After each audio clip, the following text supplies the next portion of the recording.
Let's now shift our attention to the other big story that we are tracking on WION, where Pakistan remains under lockdown for all practical purposes, with no domestic or international flights taking off or landing.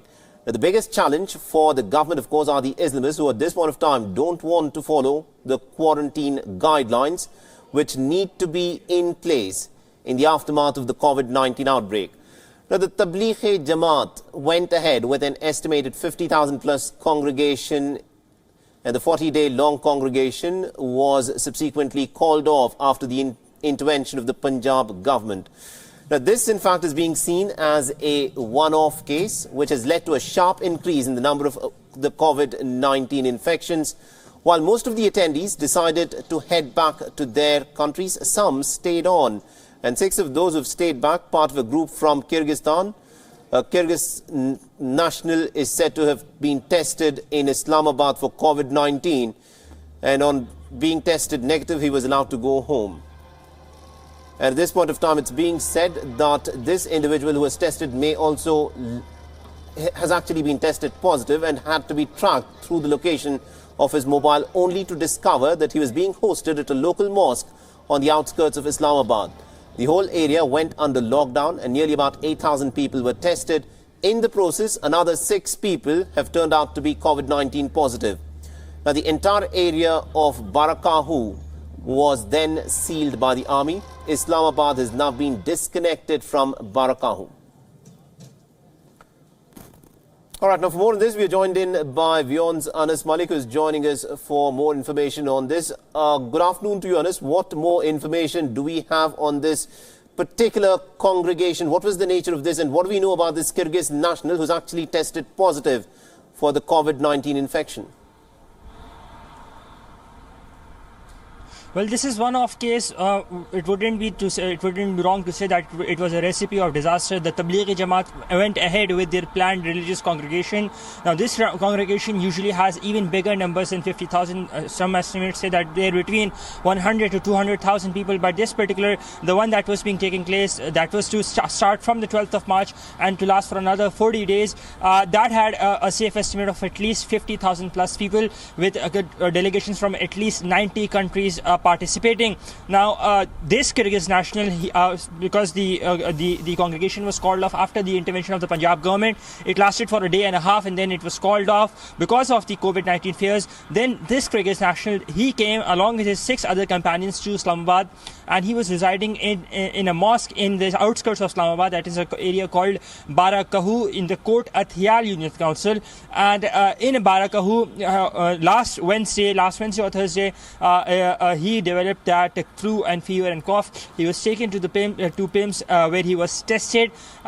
Since his test results were awaited and he was not showing visibly high symptoms of the virus, he was allowed to go home. But 12 hours later, his test results came out positive.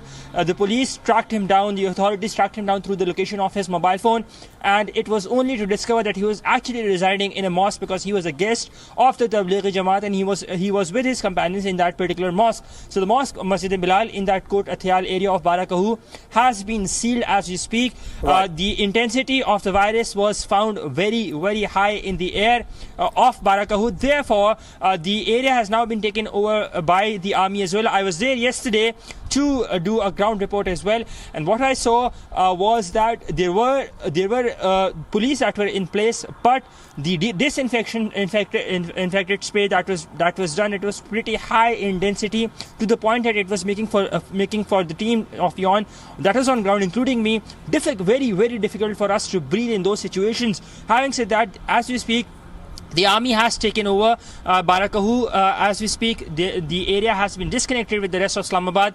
Islamabad's tally stands at 16. One local case has been tested positive from Kot Athial.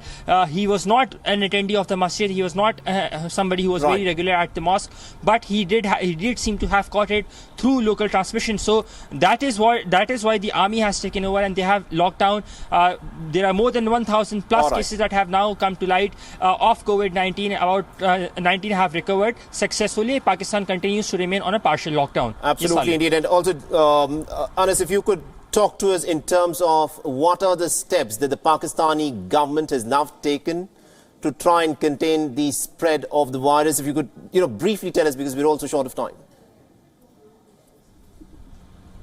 Well, there are the provinces of Sindh, Balochistan, the administrative areas of Gilgit-Baltistan and the Pakistan-administered Kashmir. They remain under a practical lockdown, whereas the Khyber Pakhtunkhwa region, they remain, that is under a partial lockdown. Islamabad is also under a partial lockdown. Restaurants are closed, private offices are closed, encouraged to work from home, schools are closed, all such 144, section 144 is imposed. So government is is leaving no stone unturned to avoid people from gathering on the roads or en masse by and large. But we're yet to see some clarity on the fact that whether we would be going towards a centralized lockdown or not. There are hints. The Pakistani Prime Minister has hinted that there could be a curfew in place, because we're seeing a sharp rise in cases. Remember, in the past 9 days, we've seen that Pakistan's tally has crossed to more than 1,000. On the 12th of March, it was at 21. As we speak, it is at 1,039. So a lot of measures that Pakistan has taken. Won't be wrong to say that Pakistan continues to be in a partial lockdown, if not a full one. All right, we'll have to leave it there. Thank you very much indeed, Anas Malik, for joining us and getting us all those updates in terms of what has happened in that one specific incident of this Kyrgyz national who was attending this gathering of the Tableeghi Jamaat, who then subsequently has gone on and reportedly spread the infection to at least 6 other people.